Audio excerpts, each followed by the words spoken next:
Good morning, students. So, I will take up the next topic in your syllabus for the course Livestock and Poultry Breeding Systems. The topic is Livestock and Poultry Breeding Programs. Okay. So, to elaborate on this topic itself, so livestock includes the species starting from cattle, buffaloes, sheep, goat, swine, and poultry. Okay. So we have got. So I think by now all of you are aware of the fact that each of these species has got unique generation interval. Okay, and fecundity or reproductive potential is different for each of these species. Although cattle and buffalo, sheep and goat share little more similarity amongst themselves. That is, cattle and buffalo have got more similarity with due attention to details. That is, there will be generation, it will be little higher in buffaloes and little lower in cattle. Again, in the smaller breeds, it will be little lower, smaller breeds of cattle. Okay, in the same way, sheep and goat, they do have similarity among themselves with respect to these two features. Features are, one is generation interval and fecundity, or ability to produce more number of progeny per unit time. Okay, so we will now it is more of application. These programs, livestock breeding programs, are more of application. Relatively more application is there compared to the strategies. Okay, in the strategies actually we just covered how we can. So as strategy told, strategy is nothing but how you bring about the improvement in the next generation of individual breeding strategy. Okay, and depending on the kind of species involved. Okay, depending on the kind of species involved, so we think of different strategies. So when we come to the programs, it is relatively more application oriented, applied in nature compared to other strategies. Okay, so there we utilize lot of things. Whatever is required for the improvement will be utilized. Now here in this actually, how to exactly deliver the strategies, or how to directly impact the farmers generations or the field level populations, how the changes can be brought. So mainly I think we will just come to the species and say the importance and how, what kind of programs are done. Okay, so to define the breeding programs, it is nothing but the infrastructure created by the public institutes like government of India or government of Karnataka. Okay, in order to deliver the better breeding strategies at the farmer's doorstep. Okay, or the entrepreneur's doorstep. Okay, rather it is the farmer's doorstep is the right word, because most of the livestock except poultry, that is organized intense breeding, intense organized breeding activity, intensive breeding activity, all remaining species are in unorganized sector. So for that reason, it is, we can say, the support or the programs checked out by the government in order to deliver the change in next generation of individuals. Okay, how it is supporting, basically programs are nothing but the way in which government or the public institute supports the farmers livelihood condition through the infrastructure. Okay, through the infrastructure. Infrastructure can be physical, or it can be human resource. Okay, or it can be animal resources also. Okay, so programs specifically, this is the difference between programs and strategies. Okay, strategies were a little less in application orientation. Actually scientific thinking will be there, how to improve these things will be there. What kind of, whether an inbreeding is more useful, crossbreeding is more useful, we'll think of those in the strategies, and how to utilize the available resources. These things will come in the strategies. When we come to the programs, how they are delivered. Okay, how the changes in next generation of individuals at the farmer's doorstep are delivered. Okay, so it is more in concern or in conjugation with the reproductive programs. Okay, so more with the reproductive programs than the genetic exploitation. Genetic exploitation will be there at the time of selection of the individuals involved in the reproduction. Okay, so we'll just go take one by one species wise. I think as we are told already, cattle and buffalo occupy they are priority species among the livestock in Indian subcontinent. Okay, it is a priority species pair, cattle and buffaloes, because larger number of small and landless farmers are dependent on cattle and buffalo for their livelihood. either for the production of milk or for the purpose of draught or for the purpose of household domestic household milk consumption. They are or even you can say manure also, including manure required for their smaller lands. They depend on cattle and buffalo. Okay, so here we have got the species wise. I'll just to refresh the numbers I have told actually. So percentage of share between the species and the population. So you can just see here it is about 36% of the population is buffaloes among. So it is 36 percentage is cattle, remaining 63 or you can say up to 64% is cattle. Okay, so by number the cattle are more in number when we consider them together. Okay, cattle is 200 million and approximately buffalo is 100 million. You can say two-third, one-third also. Okay, right? Approximately. So two-third is the cattle number, one-third is the buffalo number. Now we will just see the these are the recent figures. Okay, we can just see the in the cattle we have got the bifurcation. Okay, so this I think this point I took even in the breeding strategies also, because whenever we think of strategy we should keep the target population in mind. Okay, so here coming to the total available resource, rather here actually the strategy is we have got everything. So whatever is cattle, that is I told you around 200 million. The total you can just see it is 190 million. Okay, 190 million plus or minus 10 like that I have told in the rough, this one in the last previous picture that is there above. Okay, 190 million is the total population of cattle. Okay, so we have got you can just observe this last two. Okay, last two. So that is indigenous and nondescript, their number is significant. Okay, 113 million is the nondescript number. It is almost 113, it is almost, we can say it's almost 50%, more than 50% also. Okay, 113 millions are nondescript number. Indigenous are 37 million. Okay, and then crossbred section above four, first four are the first four are pure Jersey and crossbred Jersey, pure Holstein, crossbred Holstein Friesian. Okay, pure Jersey, pure exotic are less in number. Okay, it's hardly 1.2 million. You can say 6 lakhs plus 6 lakhs. Okay, 6 lakhs plus 6 lakhs, 12 lakhs, around 1 million. Only 1 million is the population of exotic in Indian subcontinent, India.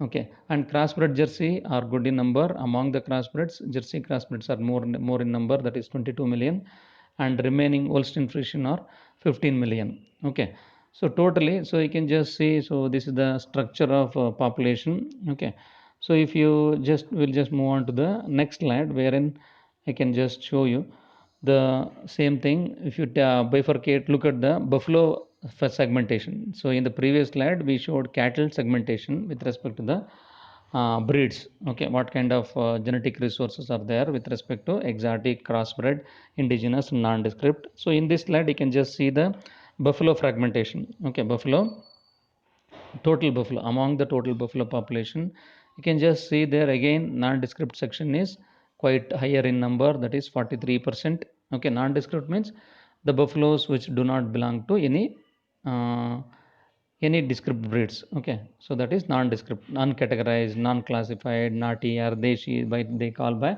different names, although some people do use indigenous for nondescript also. So in the scientific terms nondescript is the buffalo which is not categorized into breeds. Okay, the next section graded buffaloes, which is in very good number. Graded indigenous number is 40%, almost to the tune of 40%. Okay, so you can just say 40% is the population of graded. Graded means I think as already we told in the previous classes, graded up in buffaloes. The nondescript buffaloes after crossing with the pure indigenous buffaloes of Indian origin like Murrah, Surti or Mehsana, they will produce first generation of graded up individuals. Okay, so that section is also predominant. So that is around 39%. And the last one is, that is the top one in the text form, it is pure indigenous, that is blue in number, blue in color, it is 17%. Okay, so this is constitutes this contains rather Murrah, Surti, all the descript breeds. So maximum number is there in UP and Rajasthan.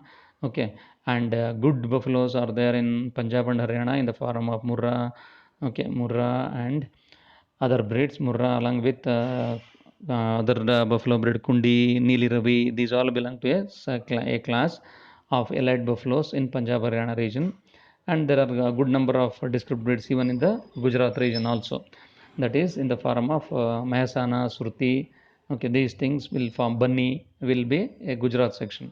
So basically, this Punjab Haryana Gujarat have got a elite buffalo breeds are there in these two states, rather say two regions. Okay, and a good number of buffaloes are there in the UP and Rajasthan with respect to numbers. Okay, next we'll move on to see what is the buffalo being a species which is predominantly reared for milk rather than draught. Okay, and nowadays they are also using it for meat purpose, but their number is lesser. Okay, now we'll just take the split of the contribution of different cattle and buffaloes. Okay, all together you can just see the contribution of milk. Okay, contribution of milk by different sections of cattle and buffalo. I will just take the buffaloes together in the form of last two will be indigenous buffaloes. You can just see indigenous buffaloes which is in the first section. Okay, indigenous buffaloes, that is 37 percentage is contributed by indigenous buffaloes. Non-descript buffaloes contribute to the tune of 14%. So you can just see the 100 million buffaloes are producing almost more than 50% of the milk production is produced by 100 million buffaloes. Okay, remaining 200 million cattle, okay, around 190 million, as I just not told specifically, they produce around remaining 50% of the milk. So among them, again, crossbred cattle produce in the cattle a major chunk. They contribute to the percentage to the tune of 27%. Okay, they produce to the tune of 27% among the cattle. Okay, so indigenous cattle produce around 12%, and non-descript cattle they produce around 10. Okay, so exotic cattle a meager contribution because their number is also very meager.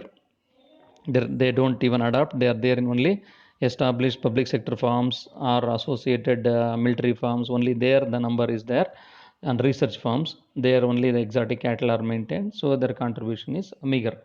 Okay, with that we'll just move on to, so right now I think you got the picture of scenario.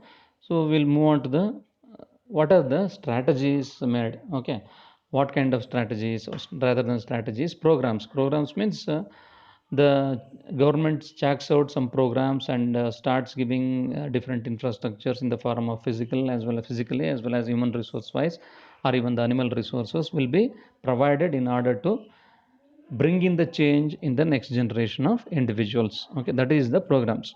Okay, rather than strategy, programs, when we say what is practically done to bring about change. Okay, it can be either in the form of, so that's what we'll discuss, that is the programs is nothing but what exactly are practically done in order to bring about change in the next generation of individuals. Okay, so I think the points are, I can just say I have taken some snapshots from the different this one. So there the important one in the recent years with respect to cattle and buffaloes has been the launch of this national project for breeding of cattle and buffaloes. Okay, that is, so that covers a lot of things. Actually it covers everything that is required for cattle and buffalo improvement. Okay, so guidelines, what are the guidelines set by the, so you can, I think at this point I will also tell you a term called as policy, also breeding policy. Okay, so breeding policy are nothing but some statutory kind of warnings wherein we prescribe certain future points will be told, wherein so there will be restriction, there will be guidelines with respect to what all points should be implemented at the time of transfer of genetic progress to the next generation of individuals in all non-descript, graded, crossbred, what all the points that needs to be kept. Okay, so that is breeding policy. So programs is nothing but actual practically what is done to bring about change. So here the important one that has been taken up by government of India in the recent years is they have checked out guidelines for genetic upgradation through artificial insemination. Okay, in districts, as the name says there, you can just read the caption there, in districts with less than 50% AA coverage. Okay, I think in one of the classes I told, so cattle and buffalo are their breeding is more in unorganized section because they are owned by large number of small farmers who rear 2 to 3 cattle or 2 to 3 buffaloes, average on an average 2 to 3 buffaloes. So it is difficult to bring large number of small farmers in a breeding network. Okay, for that reason, so it is an unorganized section, but it needs to be supported by government, because for welfare, because of welfare reason, or for improving their livelihood status, we'll have to think of yeah, we'll have to give the breeding infrastructure or breeding programs to cater to the needs of these small and landless farmers, small and landless with respect to the land holdings. Okay, with respect to land holdings. Okay, so now I'll just say what is being done. Okay, with respect to this, an important this one project that has been launched in the recent years is the Rashtriya Gokul Mission. Now everything is scraped out. Now earlier actually other programs were there. All the programs now they have been brought under one umbrella, that is called as Rashtriya Gokul Mission. Okay, that takes care of everything under cattle and buffaloes. Okay, so that is started recently in 2014. So with the objective of enhancing milk production and productivity of bovine population. Okay, so and there is a need also. They also they mention the word conservation and development of indigenous breeds. Okay, so one is you can just see there. One is productivity part is taken care, conservation is stressed upon, and indigenous breeds have to be developed. So these things have been, these 3 points have been taken here. You can just with that objective it has started. Okay, when we say productivity improvement, you need to and what is done in order to bring about that change. Okay, I'll just touch one topic here. So what is the rationale behind this starting the Rashtriya Gokul Mission? Okay, so you can just I'll just read out 1 or 2 points there. So I think as I told one of the class earlier classes, AI coverage in India is only 30%. Okay, so 30% of the breedable females are covered by artificial insemination. That is true, it is mainly in the crossbreds. You can say exclusively 90% of that 30% will be through crossbreds only. Okay, so remaining nondescript and descriptive cattle breeds are not brought under AI network. Okay, so remaining 70% is not under the AI network. So naturally, why they are stressing upon AI is a potential modern technique that can easily and conveniently bring about change in the next generation of individuals. Okay, it is a convenient, cost effective mode of changing the genetic makeup of the next generation. Okay, and the reach of it is also very high, so you can reach to any number of animals with limited males. That point already I have told. So for that reason, the main this one has been rational is this only. I think that even among this again, so for that reason they wanted to take up AI, give new impetus for the AI program. So I think your seniors might have even participated in one of the programs that has been conducted in government of Karnataka Department of Animal Husbandry, wherein AI program they wanted to enhance the AI coverage. In for that reason, they gave new publicity. They created new awareness programs among the farmers so that they will understand the advantage of artificial insemination using the germplasm of elite cattle and buffaloes. Okay, so now, so how to cover this 70%? So this is the rational is that is so if you improve the AI network. Okay, so we can bring about genetic improvement in a shorter period of time. Okay, for that reason what has been done is, so they selected some, actually one, you can just see the details there. There's just, I'll just point out, you can just note down this point. They identified, okay, in the 1819 they identified the villages, okay, village or districts where AI is less than 15%, 1 5. Okay, they identified regions where AI coverage is less than 15%, and we around 225 villages are selected in each district. Okay, so that, and again in that 100 animals were selected per village. Okay, so totally, so what this is a change. Okay, So the animals which are not at all covered by AI are brought into the AI network. So you can just see there a total of 9.1 lakh artificial inseminations have been carried out in one financial year. Okay, so there is a huge jump in the AI coverage. So for that reason, AI coverage improved to 32%. So consequently, 3 lakh high yielding cows and buffaloes are expected in the next generation. That is by the time they mature and come to the milk production. So you can expect by working out at the figures. So you can expect large amount of change in the germplasm, allied germplasm in the next generation of individuals. So through that they can get the high yielding cows also. So indirectly, so ultimately farmers income will also be increased by having high producing animals. Okay, so this has been the program, and this is actually successfully done. I think if you just go to the some of the initiatives in the Rashtriya Gokul Mission, you can see websites, lot of things have been done. You can just see there. So what has been done. So but compared to the earlier times, there is a little more coverage, or okay, so that is more number of bulls have been covered, provided to the artificial insemination network. Okay, I'll just cover. So this is one point. So we are talking about the cattle and buffalo breeding programs. Okay, so Rashtriya Gokul Mission is one of them. Among them, again, Krishi Kalyan Abhiyan is the other. This one, what is being done is, you can just note down that point. So districts with less than 15% AI have been identified, and their AI coverage among them is doubled.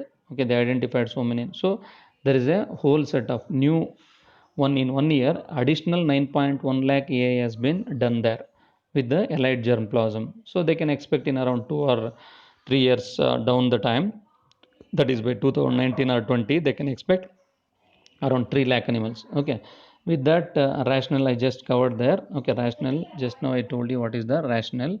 So you can just see what has been done there. So you can just go through the points that have been mentioned here only. So there was a, however, districts carrying out less than 15% are not expected to reach the targeted 70%. 70%. Okay, so this is the target told. So if the, because remaining 70% is not covered under AI network. So in that is totally all over India, the animals covered under artificial insemination network is 30% only.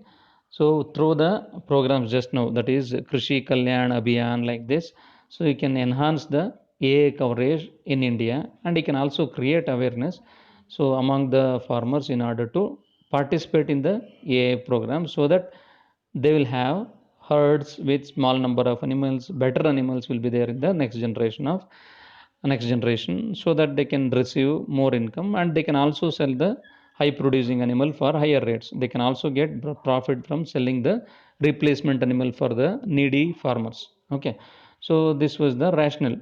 So now coming to, I think after that, you can just note down some points there in the cattle and buffalo breedings. What exactly is done? Okay, what exactly? So this one of the part I just told you, that is to Krishi Kalyan Abhiyan. The next 5 points you can just note down there. Same thing framed in a different this one. First one is providing doorstep reliable AI delivery system in districts with less than 50% AI coverage. Okay.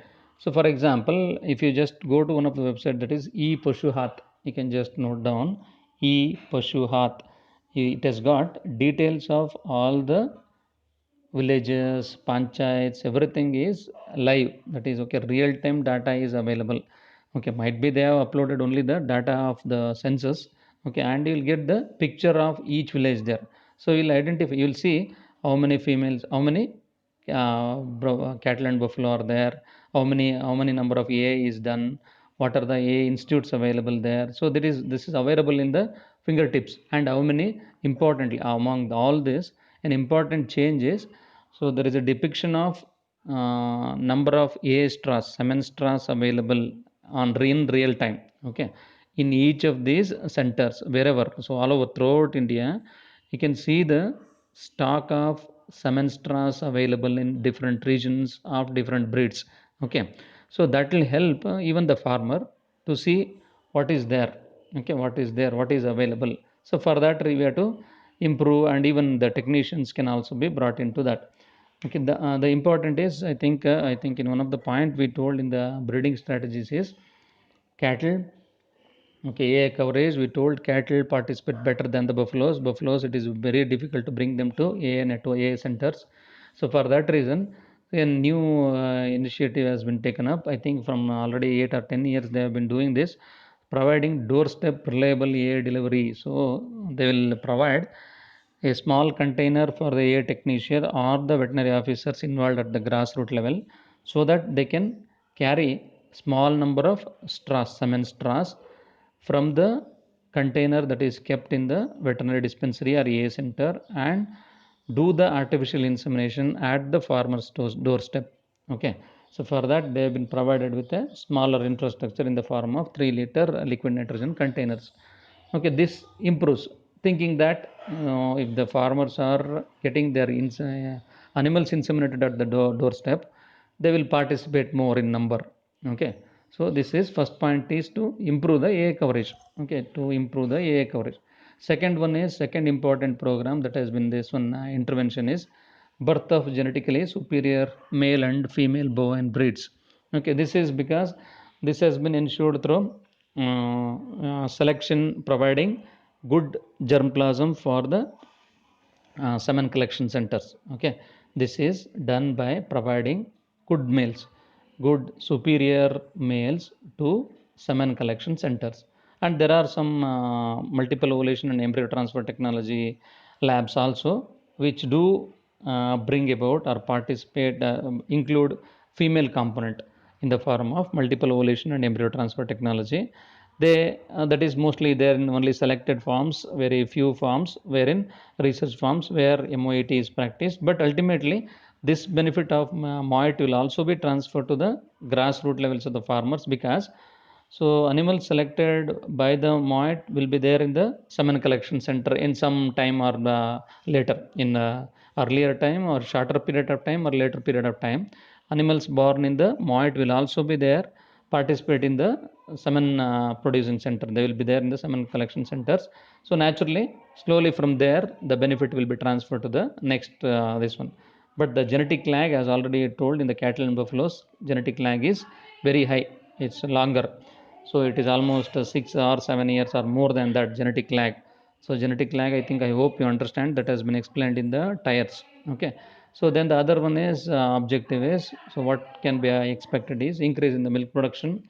Okay, adoption of AI technology by large number of farmers. Okay, increase the farmers income ultimately.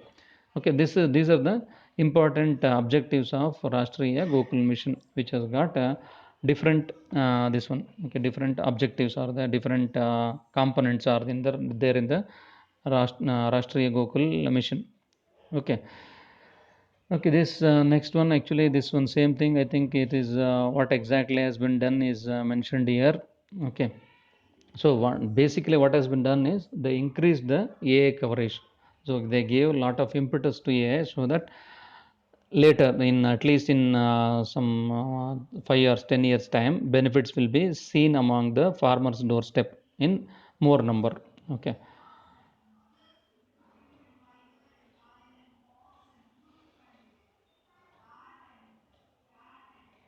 Okay, so next, I think with that, cattle and buffalo programs are this. I think what else can be told in cattle and buffaloes is, you can just take down 2 or 2 points there. So what else government is doing? One is AI network is being improved.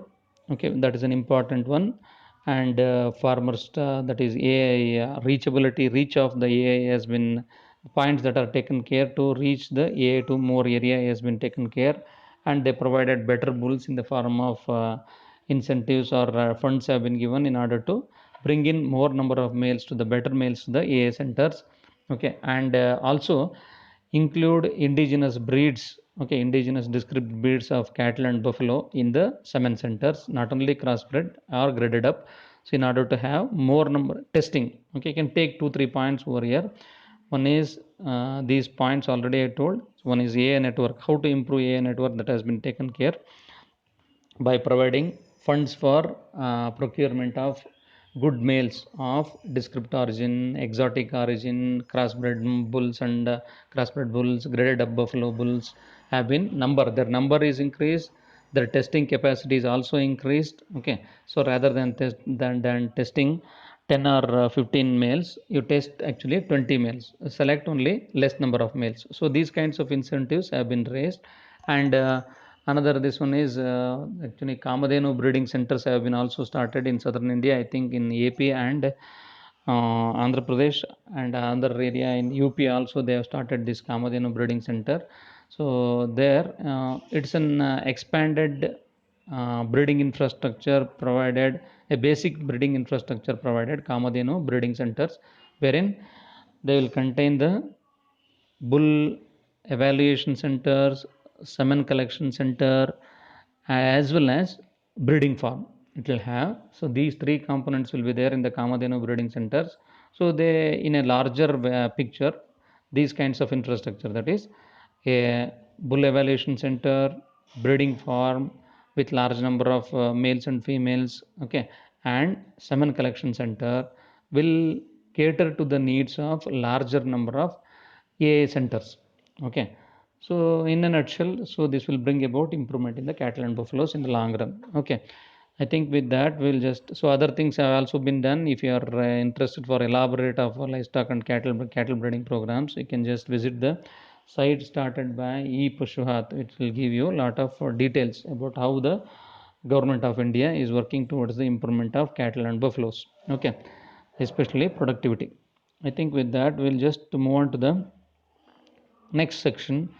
Okay, so next section, so you should, by now you should know the difference. Okay, what is a program is nothing but the way in which practically to bring about the change in the next generation of individual, those means, that is means with which you can change the next generation of individual is taken care. Okay, means are nothing but these whatever just now I told you, providing a facility, selection of more number of males, breeding farms, okay, and giving incentive by exhibitions, also exhibition awareness programs is also part of the programs. Okay, creating awareness through milking competitions. Okay, so I can just, and extension activity, that is create awareness among the farmers in order to understand the benefit of genetic upgradation in the long term. So these things, so all these things will come under the programs. Okay, I think if you just remember these points, so I think that would be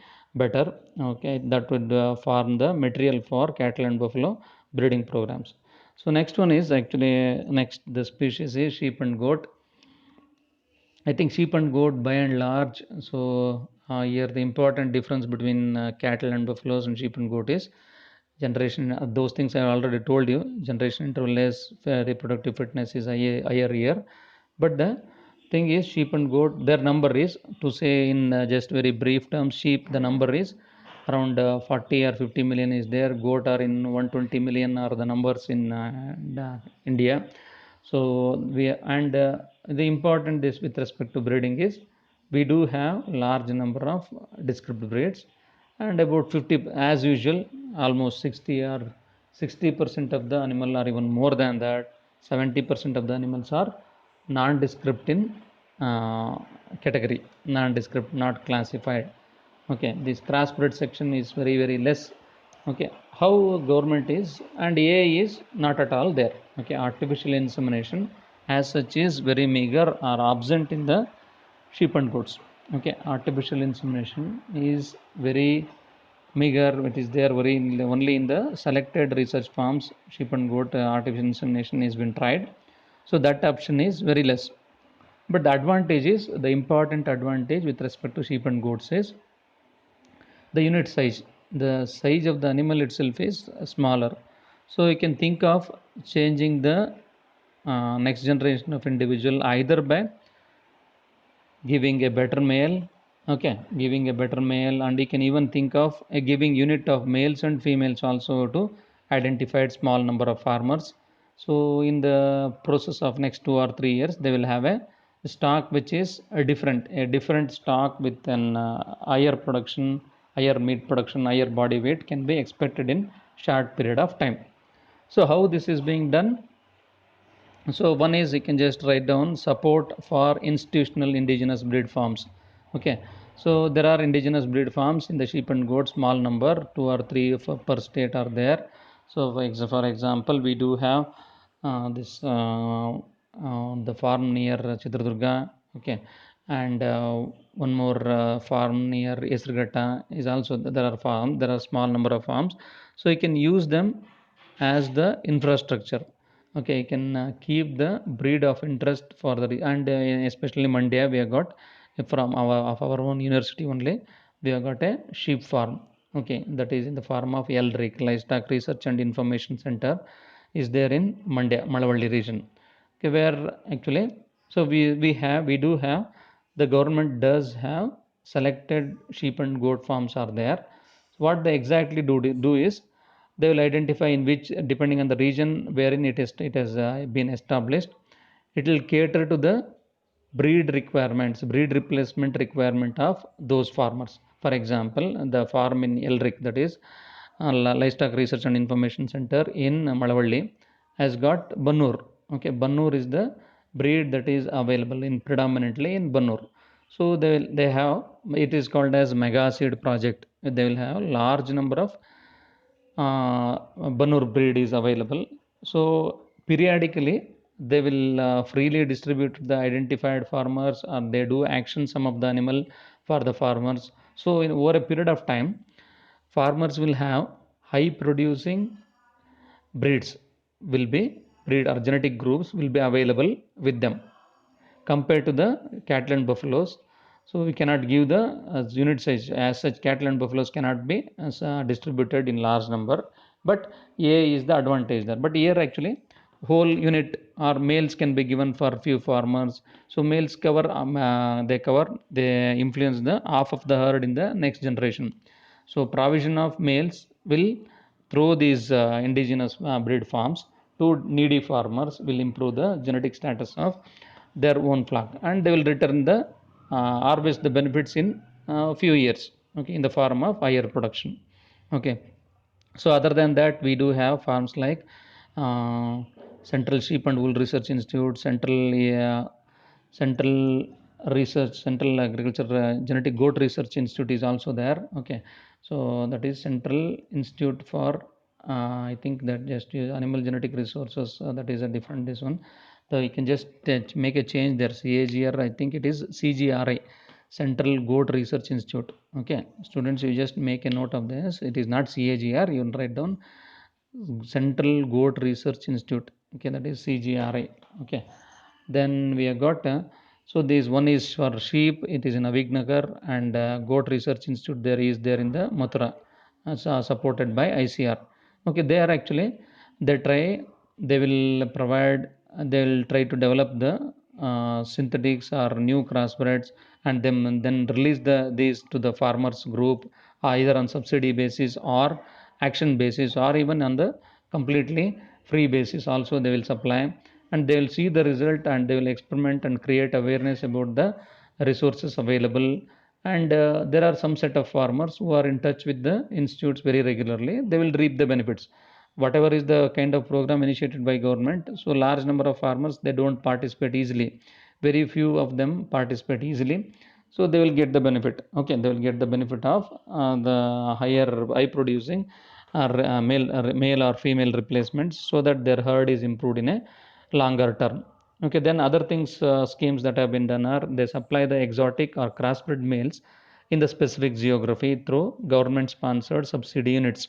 So as such these units will be given, so in a quite regularly, in once in a year, once in 2 years, central and state schemes will come. They will support the farmers, especially landless farmers, through the supply of units of sheep and males. Units means they will supply is so many, let us say one male and 10 female units, that is called as unit. Whole of that unit will be supplied free of cost. The only thing is farmer has to identify which breed or which is useful for him, and he should identify and ensure that that is being given to him in the available funds that will be given to him free of cost, and it will be monitored by government of Karnataka Department of Animal Husbandry for its implementation, successful implementation. Okay, and there actually they will ensure that there is a sustainability. So depending on this, but it is very quantum, the number is very less, that is number being covered by government schemes is very less. But in spite of that, the entrepreneuring farmers who participate in the government programs, they take a lot of information and they experiment on their own on the private scale also. Okay, so having said this, the second or third point, fourth point in the sheep and goat will be, they do supply descript breed males through the action or free basis to identified beneficiaries. So this what we're talking is, so directly how breeding programs can be brought about in the, changes can be brought about in the farmer's doorstep. The other thing, as I think already I have told, that the last point, sponsor of small units of male and females for the farmers who are interested. So that will also bring about change in the genetic structure of the population slowly. Okay, so having said this, all this in the sheep and goat, but most of the time this non-descript number remains constant because farmers, after experimenting or because of lack of government support to the extent that is required, so they are still there in the unorganized sector only. But they do, some people, 15% of the farmers do participate in the government programs. So basically these programs are government sponsored ones. Okay, the next one is the poultry.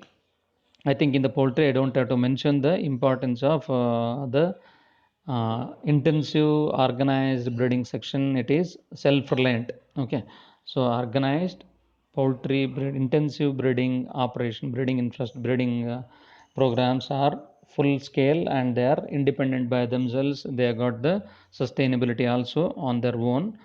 Okay, and they don't need the support of programs. Okay, except for the permissions, in the form of permissions, that is for the import of extra exotic germplasm, rearing for quarantine controls like this. So except this, they don't have control over they don't have give any other support to the intensive organized breeding sector in poultry, that is specifically chickens. They don't need the support, and it is on their its own, this one they try different programs, and they, depending on the marketability and sustainability in the commercial angle, they will do on their own activity.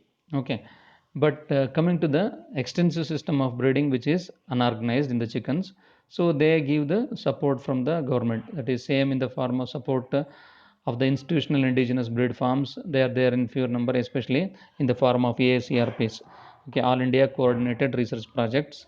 Okay, so in Karnataka, in Hebbal, we have got a ACRP on meat. Okay, so where Giriraja and Swarnadhara have been raised, and they do have another synthetic that has been developed, Raja 2. Okay, Raja 2, which is a synthetic or crossbred colored broiler meant for extensive rearing. Okay, we can say a colored broiler meant for extensive rearing. Okay, so production potential you cannot compare with the commercially available strain white broiler. It is far lower, but it can be tried by farmers who are enterprising, who want to have more number of profit depending on the marketing risk. Okay, depending on the marketing risk. So we have got, so this is one is institutional indigenous farms are there, and Kadaknath farms are there in MP. Okay, and we do have small unit of indigenous breed in the Hebbal, that is in our own university, along with Giriraja and Swarnadhara, and breeding facility required for production of Giriraja Swarnadhara, they are synthetics. Okay, so they will produce day old chicks, day old Giriraja Swarnadhara chicks, and they will distribute to the farmers, for the farmers who are interested. Okay, along with that, they do have indigenous breed farms, breeds are also there. So there they will also supply day old indigenous chicks also. So along with day old Giriraja and Swarnadhara chicks, they also supply day old indigenous chicks. Okay, in our college also small facility has been created, which also cater to the smaller demand within in this region. Okay, so depend in the same way. So there are all over country, there are some especially meant for eggs also. So carry, especially, that is also, that is Central Event Research Institute is doing lot of work. PDP, that is Poultry Development Project Directorate on Poultry, Project Directorate on Poultry in Hyderabad is also doing lot of work for supplying the replacement units or replacement animals or flock for the extensive kind of breeding, that is for the farmers for backyard farming. Okay, for backyard chicken farming, most of this the public structure infrastructure is catering.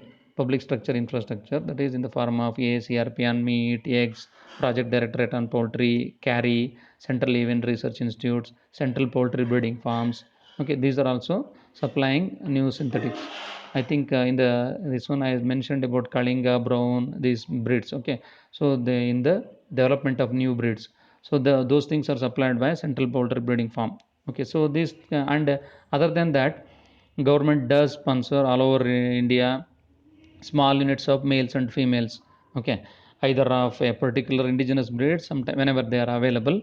Kadaknath like this in MP, Asil in case of Andhra Pradesh. Okay, and Gagas in Karnataka or any other indigenous in Karnataka.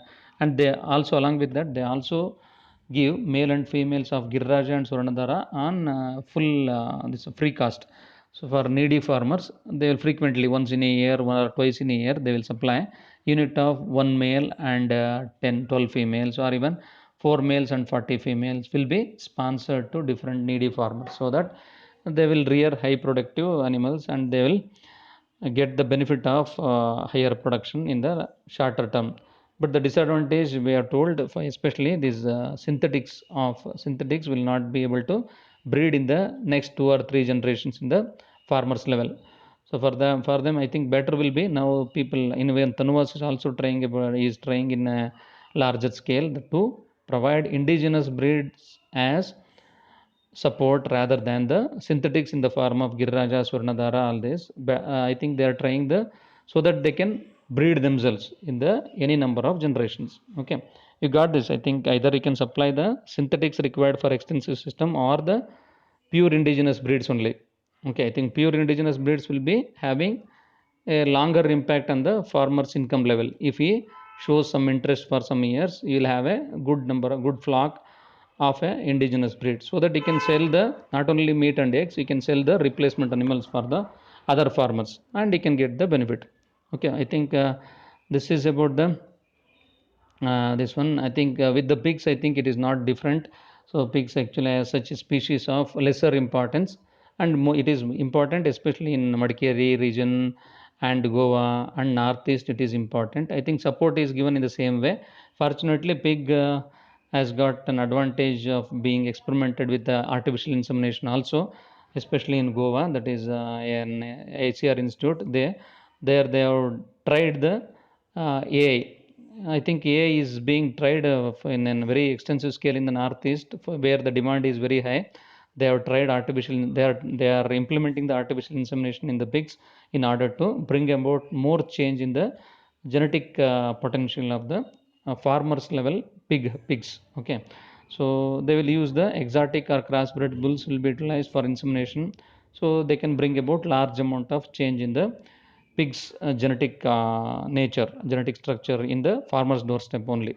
So for that ACRPN pigs is there in Goa and northeast also they have tried. And so most of the support is in the similar way compared to the chicken also, but the scale is very less compared to poultry. And one special impetus is given for a artificial insemination. And again breeding of the cross further breeding is again less useful. I think that some farmers do maintain the crossbred pigs for the further production in the next generation. So depending on the they are not bothered exactly how much improvement will be brought in. So they will utilize the available crossbred full for interseminating and they will keep the same. And whenever they feel it is not useful, they will sell off whole flock will be sold, marketed, and they will bring in a new set of crossbreds will be brought in. Okay, so I think but meager it is, the section is the livelihood importance of pigs in Karnataka is lesser compared to other species. Okay, I think that is with regarding to livestock and poultry breeding programs. I think we will end there. We'll see in the next class about the other topics. Okay, thank you.